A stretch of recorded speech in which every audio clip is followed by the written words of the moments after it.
Bago yan ay iniharap kay PNP Chief General Ronald De La Rosa sa Campo Crame ang mahigit sa 400 pasaway na pulis. Karamihan sa kanila ay nagpositibo sa drug test. Si Kirby Cristobal sa detalye.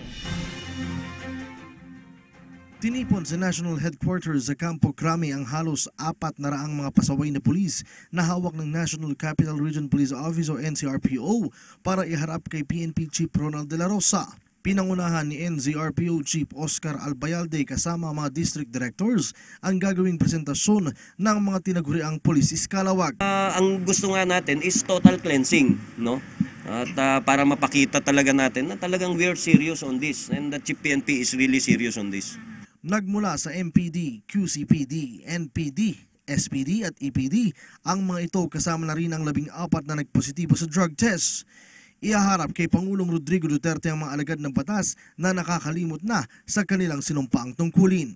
Karamihan sa mga pulis na kasamang dinala sa Crame ay iniuugnay sa mga kasong extortion, illegal drugs, unauthorized security sa mga VIPs, samantalang ang iba naman ay minor cases tulad ng pag-absent o late sa duty, mga nag-awol, nagtitext sa oras ng trabaho at yung 15:30 kung tawagin na tuwing 15 at katapusan lamang pumapasok para kumuha ng sweldo.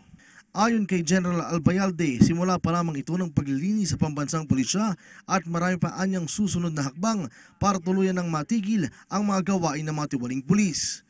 Police Chief Inspector ang pinakamataas na ranggo na nakasama sa listahan habang PO1 naman ang karamihan sa mga ito. Hindi man alam ng ibang pulis ang dahilan kung bakit sila nasa headquarters at ihaharap kay Pangulong Duterte.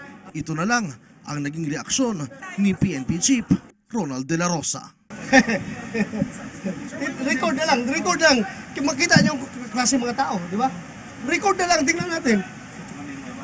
Ha? Oh. Yung hindi, yung nagsasabi na wala silang kaso, ito yan, may mga kaso yung, hindi naman lahat, pero yung iba, based on CI reports, counterintelligence reports, na meron silang involvement sa mga illegal na trabaho. Mula dito sa Campo Crame para sa PTV News, Kirby Cristobal.